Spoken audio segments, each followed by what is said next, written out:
Hey, Hey, salam alaikum. Alaikum Salam. We're just going to wait for a few people to join us, and then Yep, we'll start getting going.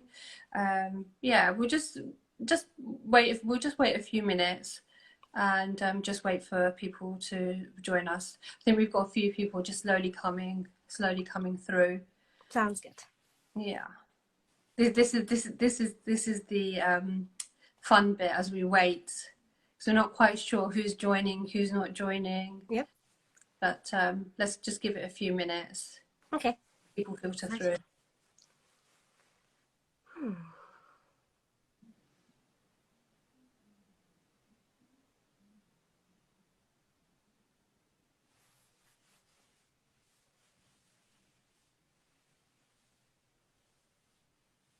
Oh, thank you, whoever that was. A nice little heart floating up the screen.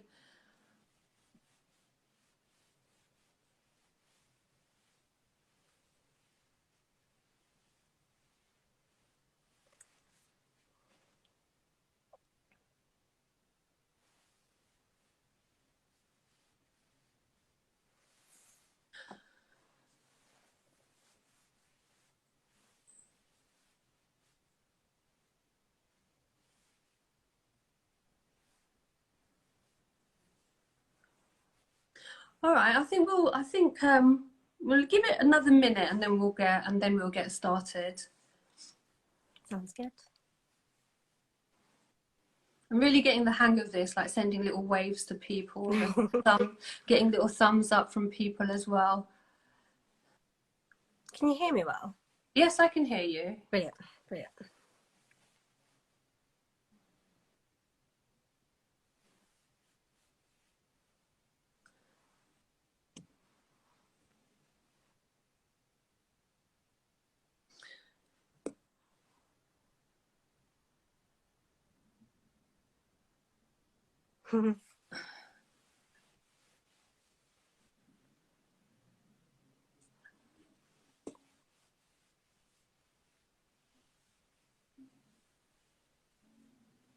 All right, shall we agree to start? Let's do Let's let start. let's do this. Assalamu alaikum, everyone.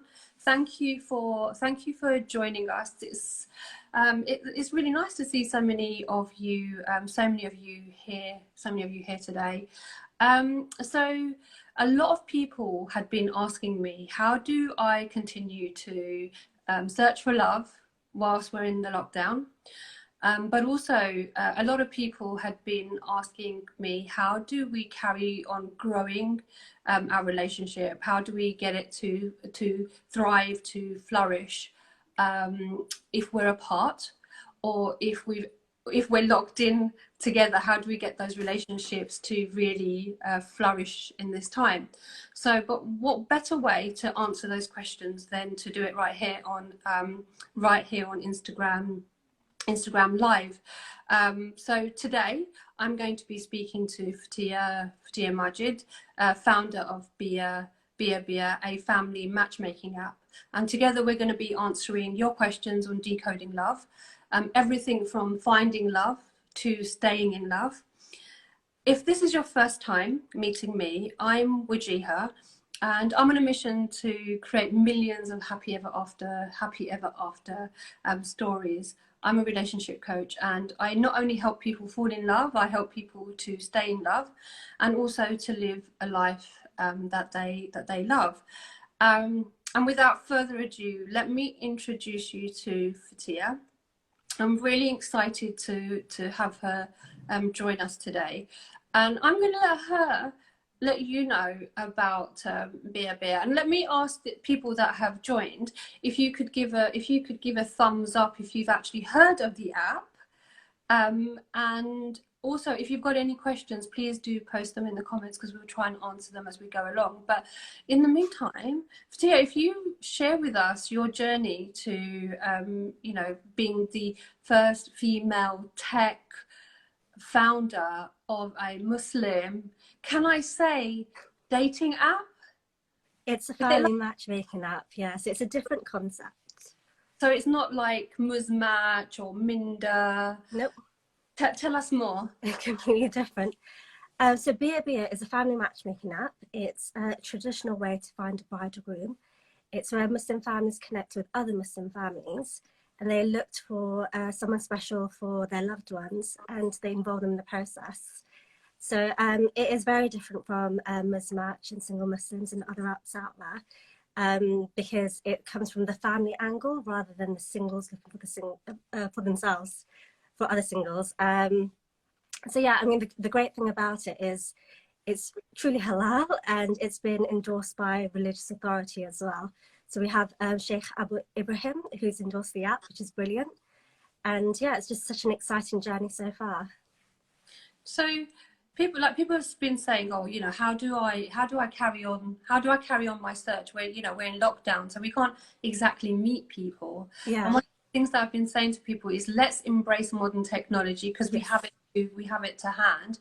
And I've been saying, you know, video calling is going to be a really good way of connecting, not just when you're searching for a life partner, but also staying connected with friends and families.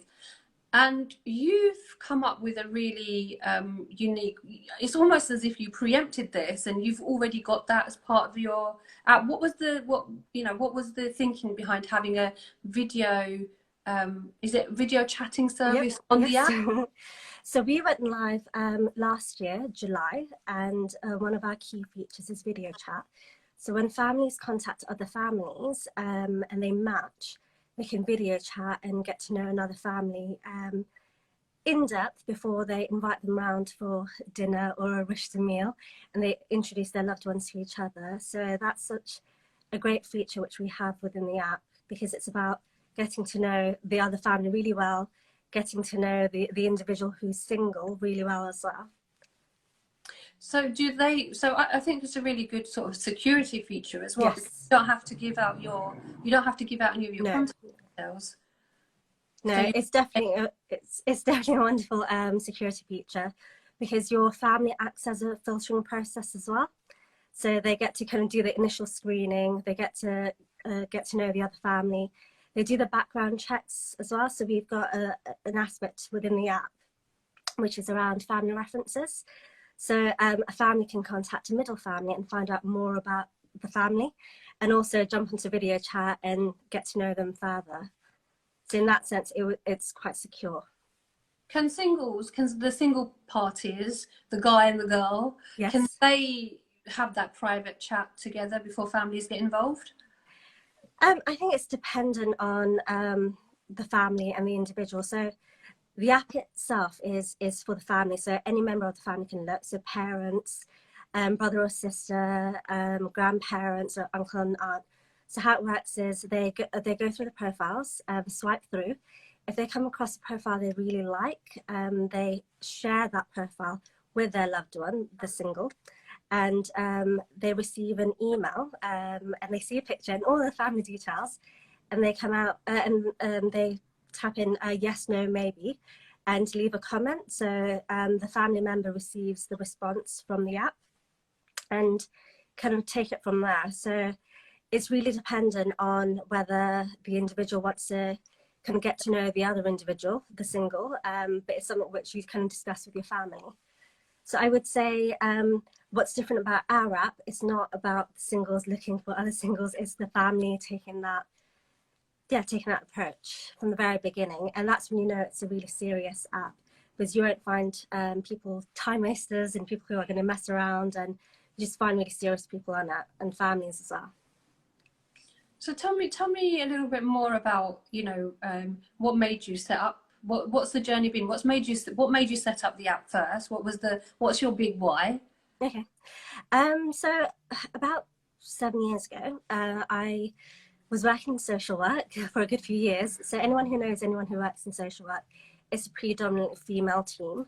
I was just really busy. I wasn't meeting anyone through meeting with my friends or through my daily life. And I wanted to keep all my options open. So I asked my family, can you please, find me someone? They were really happy with that because they were already looking. And I realized quite quickly through being introduced to the people they know within their limited network that, they just don't have that many connections. And the people who I was the ideal partner, which I would have liked to have met through my family, I wasn't meeting because of that limited pool. So I realized that something needs to change, and it really is about who you know.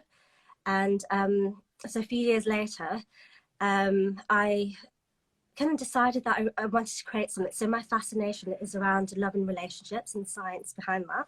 My background's in psychology, and I've got a lot of frontline experience working with vulnerable families. So I knew that I wanted to create something around love within the matchmaking area. So I did my research. And for some people, it's really easy to find love through family. And there are others where it's quite difficult. So through my research, there were 3 major findings: that a lot of families aren't connected with people from the same origin. So that was the first finding. The second one is that it can be quite stressful finding someone through family. And the third one, a lot of people felt quite disenchanted by finding love. So, if you come home and you've had a long day at work and you walked in through the door and your parents have a picture of someone they want to introduce you to, that's not the time where you want to be having that conversation. You want to be able to have that conversation with your family at a time which is most convenient for you. So that's why I thought, actually, let me just create something which hasn't been done before.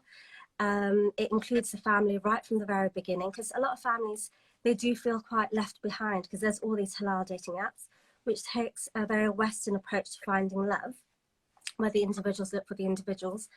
And we know that family matchmaking has been around for centuries, and we know that it's worked for a very long time. And it's just a gap which hasn't been met. So I started doing the research back in 2018. 2019, I finished developing the app with my team in July, and we went live. So it's been quite exciting to kind of do that.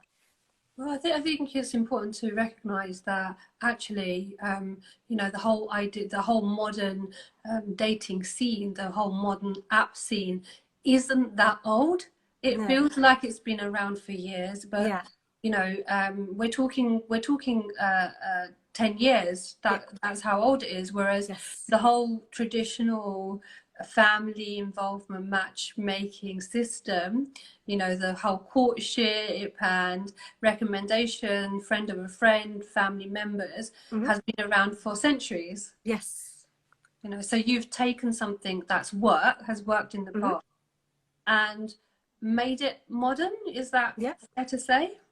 It's just simply taking a traditional way of finding a bride or groom through family and just sticking it online. So it does, it's modern technology combining it with traditional and religious values. And which the great thing, as I mentioned earlier, we've had a sheikh who's endorsed the app, and it's in line with religious values. So inshallah, we'll have more sheikhs endorsing the app and masjids as well. And it's very much reviving the sunnah, I would say, where families look.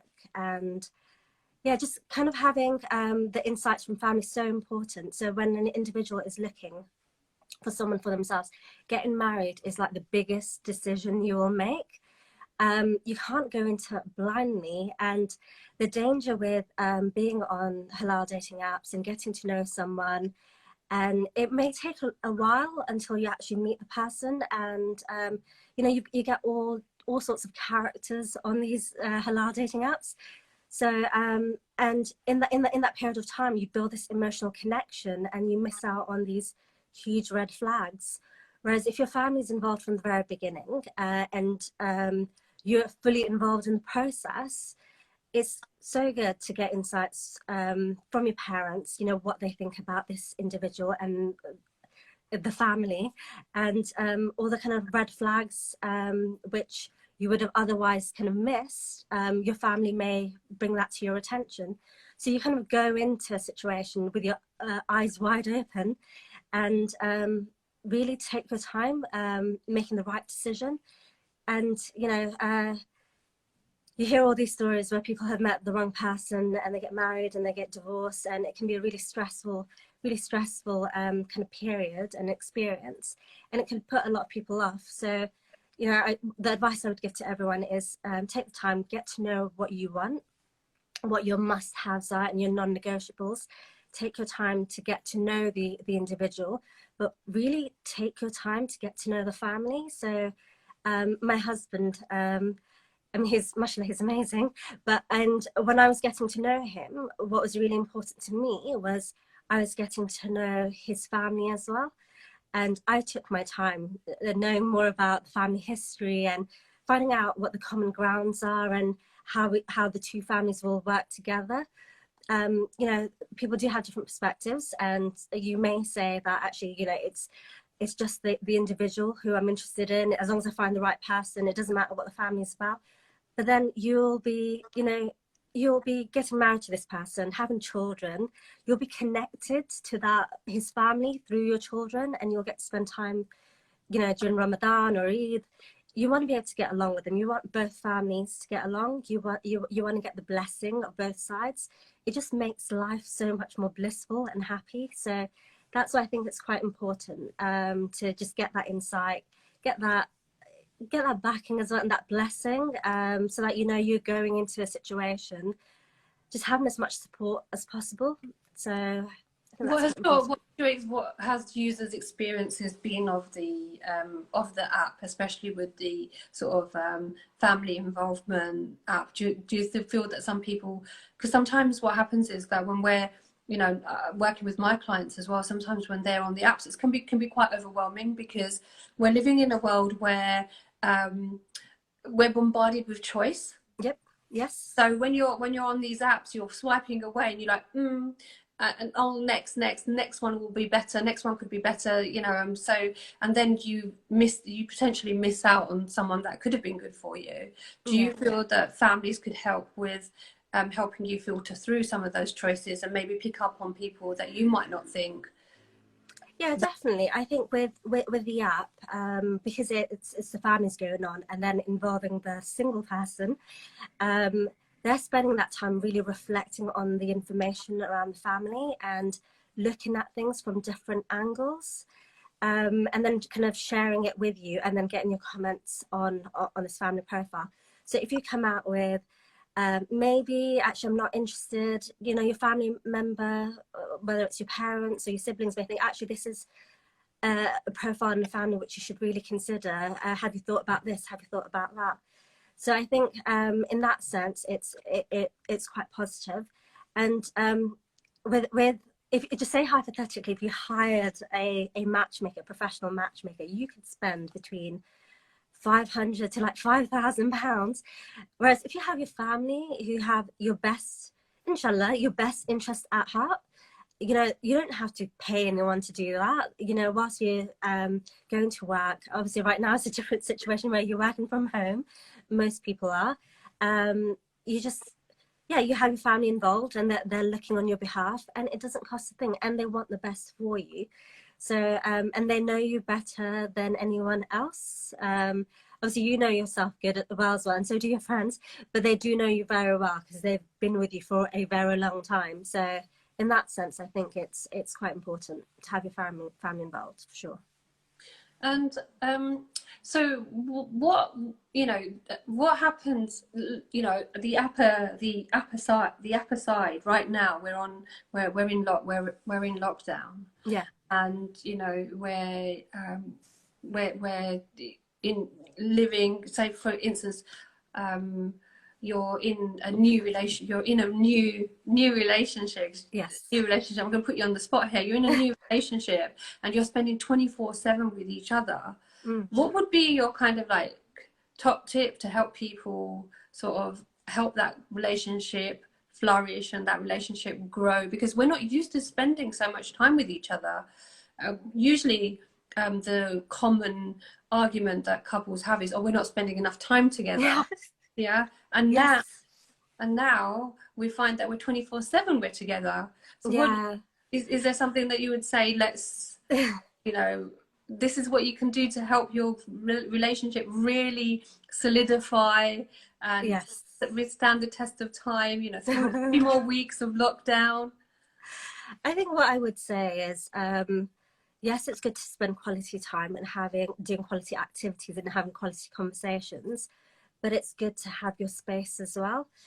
So depending on the size of your flat or your house or wherever you live, it's good to do things separately and read on, read different things, watch different things, and come back and have a conversation about it, or watch things together. So I think it's a bit of a difficult one because it's such a quite an intense kind of situation where you get to see someone so much. But the advice I would give to anyone, regardless of the situation, is have space of time space apart, but also spend time together, but not too much, and have it quite light and fun, and just enjoy yourself. So I think for me, that's quite a big thing. So like, I mean, with me and my husband, we have a lot of space, which is great, but we also keep a lot of space between us, and we do our own thing, but then we come together and we really enjoy our time together. So I think it's worth doing new things together as well. So you can look at you can watch new programs, read books together and get each other's insights and things, and just have really stimulating conversation when you're together. And also kind of take your time to get to know your partner at a deeper level, because with this current situation, it's going to bring up different aspects of you. Like you may, a person may feel anxious or worried about certain things, which you may not have seen prior to the relationship. So you will learn so much more. So it's about kind of growing together through it and kind of helping each other, and kind of establishing new routines. So that's a top tip which I would give: establishing new routines together and apart. So what tips would you give? So those are my tips, Wajeeha. Yeah, I think you've hit the nail on the head. It's really really important to have the channel of communication open. Yeah. A lot of people, if they didn't know what anxiety was before, might be experiencing anxiety now, or actually not even know what anxiety is, and then having someone, be it a partner, be it a friend, the people that you live with, to be able to openly say, right now I'm feeling really uncertain, I'm feeling frustrated, I'm feeling really angry. Are you feeling the same? And also letting the people around you know how they can help you. Because we think in relationships that other people within our relationships know us so well that they become mind readers. Oh, she should know, or he should know. So guiding each other with that as well, and also just saying, right now I could do with some space, I need some time. But also on the flip side of that, there's going to be people who have found themselves on their own because for whatever reason, if they live there on their own and they relied a lot on external relationships to help fuel them, they now don't have that interaction. So again, keeping in contact over the phone, keeping in contact over video chats. The one company I think that's making the most money out of all of this is Zoom. That's all you hear is Zoom. Zoom calls there. You've got FaceTime, you've got I think on FaceTime you can talk to about 5 or 6 people at the same time. On WhatsApp you can talk to 4 people at the same time, so you could have a really good really good conversation there. But sort of just coming back to the dating sort of world, a new way of being. So start having fun with hypotheticals. So, a way of having conversations with people is, introducing hypotheticals into the conversations.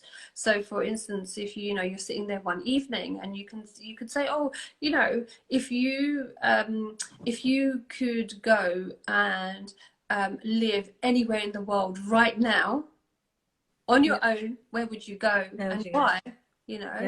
Another question could be, if you found the cure for the coronavirus, would you stay anonymous?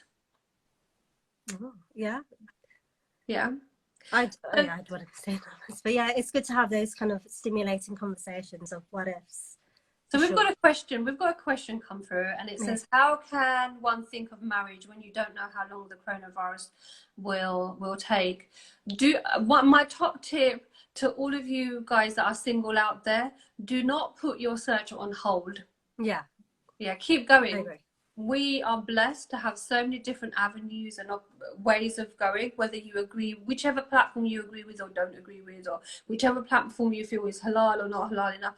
You've got different options. You've got Biye, which does the whole family matchmaking, but then you've got all the other apps as well. So explore your options, keep looking. We don't know anything. That's the reality of it. We don't know, you know, they might decide next Thursday after the Cobra meeting that actually, you know, we're open for business, or they might decide to do another 3 weeks or another 3 weeks. Use the platforms that are available to your advantage. Speak to as many people as you can. I think this is a really good opportunity for people to get back to basics and really understand what is important to them. What do they actually need in a relationship? What do they bring to the table? What can the other person bring to the table? The other question is, but due to coronavirus, you can't meet potentials and their families, so that just puts a stop to everything. Use Skype, use Zoom, use video messaging. You can get to know people through the apps that way, and we are not going to be on lockdown forever. No, we're not. And use Biye because we've got video chat as well. So there you go. Yeah, use that because there's obviously families connected with other families, so they can get to know each other and you can get to know them as well.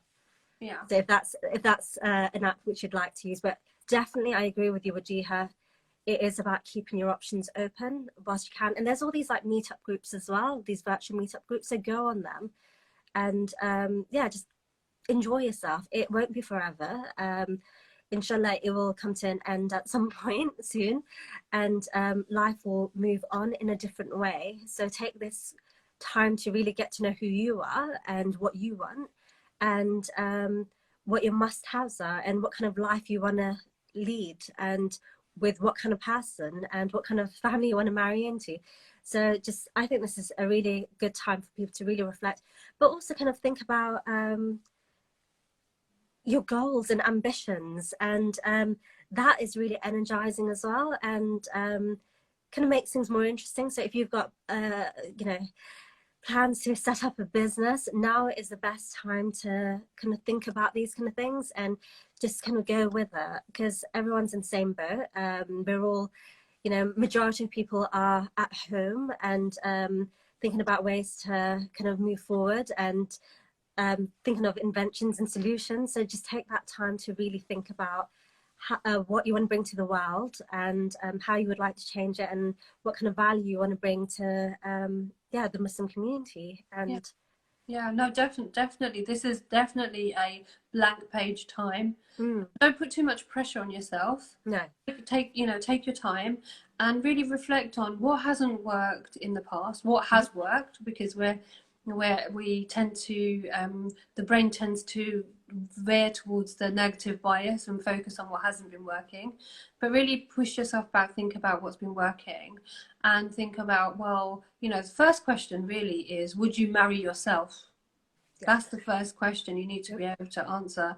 Would you marry yourself? And if you wouldn't, why? And what are the things that you need to work on to improve that, and take it from there, and being a little bit self-aware, and really focusing in on what values you hold strong and where they came from, which ones you need to hold on to, and which ones might need to be reevaluated as well. And I think with everyone slowing down, I think everyone's sort of stepped back and thought about, was I just this hamster on a hamster wheel? Could you give us a few things we consider in a spouse? What would be the final thing that would tell you, yes, this is who I wants to marry? Character. I think for me, the best advice I can give to people is look for someone with good character. Because that is so important. Do you trust this person? Are they going to deceive you? How do they behave in different situations? How are they like with your family? How are they like with the waiter or waitress in a restaurant when you do go and see them. And when the coronavirus is no longer an issue, I think that's so important. And I think also that spiritual growth. So even if they're not the most religious person in the world, or the most spiritual, if they've got good character, the religious and spiritual aspect, you can grow together, and that's so beautiful. So I would say definitely good character. I would say absolutely. I would second that, character, but also I would say be careful not to confuse character with personality. Yeah.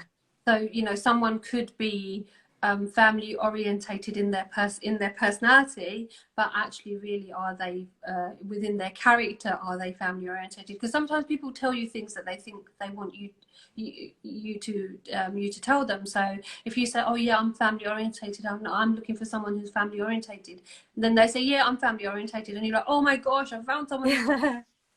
But actually you need to delve a little bit deeper. Yes. And understand, what does being family orientated mean to them, and what it could mean to them is, oh, I meet up with my family once a week, and and you're someone who wants to see your family every day, so is there going to be compatibility there? Is that something that is going to be a negotiable? I've got a question. Someone's put a question on here saying, and I'm going to pass this one on to you, Fateha, a really good promo plug-in for you.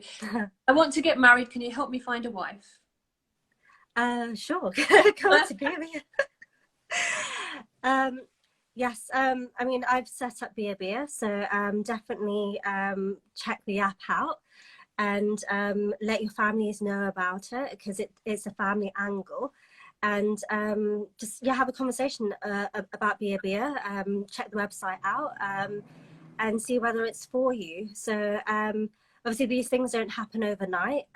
Take your time getting to know other families and letting your family search on your behalf, and be fully involved in the process. So that's one of the best ways I can help, because I've already developed a product, and there are other services along with it, which you can access. So there is a photo shoot service, which people won't be using right now, but there's a profile writing service and a date night concierge service, but that's when the pandemic is no longer an issue. So yeah, and in terms of the help and assistance which I can give, I have set up a YouTube channel. It's under my name, Fateha Majid. So it's going to be called the Muslim Love Lab. So inshallah, in the nearby future, I will be uploading videos around tips around finding love from a psychological perspective, but also have insights from an Islamic perspective, because I think it's really important to have that. So definitely go on YouTube, just subscribe. There isn't very much on it right now, but there will be over time, and just stay connected. So there's another question that's come up, and it's, how long should you know someone before you decide that they are the right one for you? I've got my answer.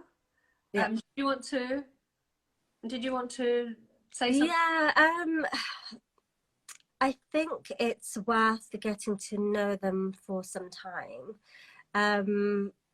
I think it's a bit more of a red flag if you get married immediately. If someone approaches you and they tick all the boxes and they want to get married really quick, and there's that urgency, for me, I would see that as a bit of a red flag. Is why do they want to rush into getting married? I think only you truly know the answer to that. How long do you feel you need to get to know someone? And yeah, I don't know. I think probably about 6 months minimum. And I think it's about the time you get to spend with one another. And I think a good way to know someone else, an individual who's single and who's interested, is see them in stressful situations. That's the best way to get to know someone. So I guess that's why I think Biye is quite positive, because when your family's involved, it's a very serious situation, and it can be quite stressful to meet the individual and their family. So you'll be able to see how someone reacts to that. So I think that's quite important. But that's just one example. But they say, like, planning a holiday or planning an event together, or doing something like that is a good way to get insights into an individual, because that can be quite stressful. Yeah, I would say don't put yourself under pressure to Yeah. know for in a certain time. If it takes you, 3 months, 6 months, 12 months, that's How how long long it takes. Yeah. put yourself under pressure. But the people often ask me this question is, how will I know that the person that I've met is the right one for me? Okay. And the key really here is, if you know who you are as an individual, you know your likes, you know your dislikes, you know your values, you know your characteristics, yeah, that will make it easier for you to choose the right person for you. Because if you're indecisive yourself generally in life, and you're relying on the other person to make that decision, then that's something that you need to consider for yourself, is what do I need to know for me to be sure in making this decision? Because I've had, I've spoken to a lot of singles and a lot of singles who, are saying, I'm really struggling to find someone. And then married couples who are saying, they've been married for 3 months, 6 months, a year, and they're like, oh my gosh, she's changed, or he's changed. They're not the same person that I thought I was marrying. So really, how you get to know whether the person is the right person for you is if you're showing up in your true energy, in your true skin, you're presenting yourself as a real person, and the other person is receiving you as you, rather than putting pressure on you to be a certain way. And if you feel that you can be you 100%, and you'll only know this in your heart, in your head, in your gut, whether you are being true, then that makes that choice so much easier. So they say, be with someone who likes your good, bad, and ugly. Yeah. So you've got to be able to be good, bad, and ugly with the other person, and you've got to feel comfortable to be able to be that, be you. That will help you make your decision so much easier. And don't rely on other people to make the decision for you, because that's a recipe for disaster. Yeah. And trust your instincts. Your instincts are there for a reason, so trust it as much as possible. If you're, if you feel like you're being pulled along in a direction which you don't want to be in, and your instincts is telling you, you need to put a hold on it, just take a step away from a stressful situation and just listen to yourself and that inner voice. And just have the courage to put a stop to a situation if it's not working in your favor, I would say.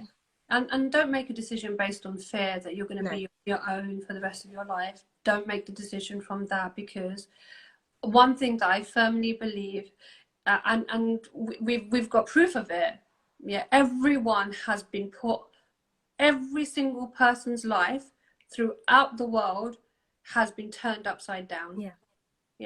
So trust in Allah subhanahu wa ta'ala's plan for you, because his plan is the best of plans. And we've all got examples of when we've planned something and it hasn't worked out, and further down the line we've actually thought, oh yeah, this has worked out for the best.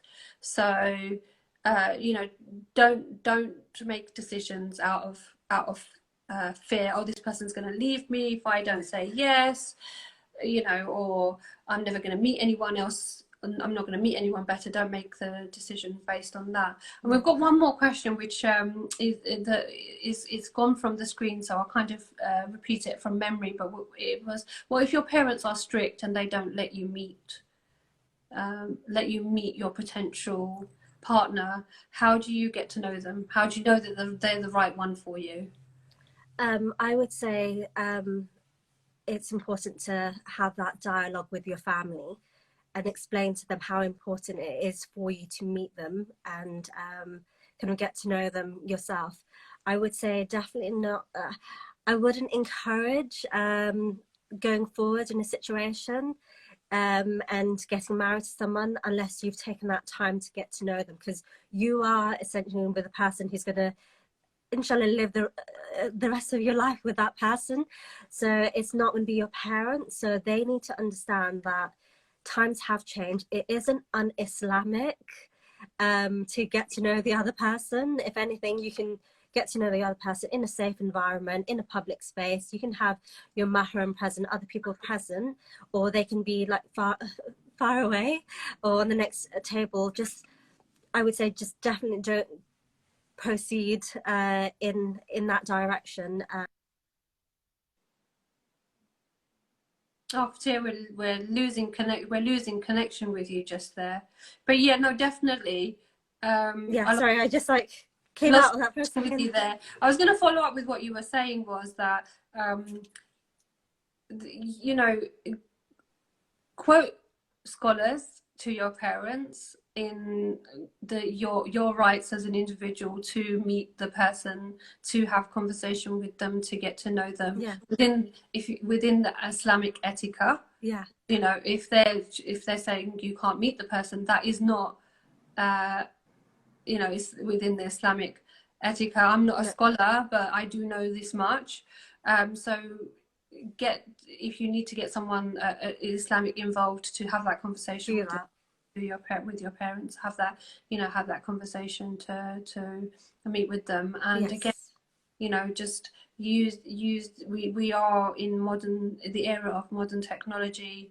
You have the opportunity to be speaking to different people. And in terms of wrapping up, Fateha, I think, did you want to sort of leave everybody with three sort of top tips around using the app?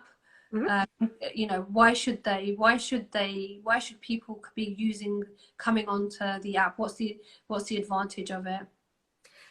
The advantage of it is it's a new app. It's a family matchmaking app. It's in line with traditional and cultural values. Your family are involved from the very beginning, and it takes a whole family approach, and it involves you in the process. So if you're a single watching, you will be fully involved in the process. So I mean, it's your family are already looking. It's highly likely they are. I mean, it's quite common within the Muslim community. So why not give them the best chance at looking? And yeah, they can swipe through profiles and connect with other families and video chat with the other family and get to know them. And it's quite safe, it's quite secure, and yeah, it's in line with Islam. So that's quite a huge benefit.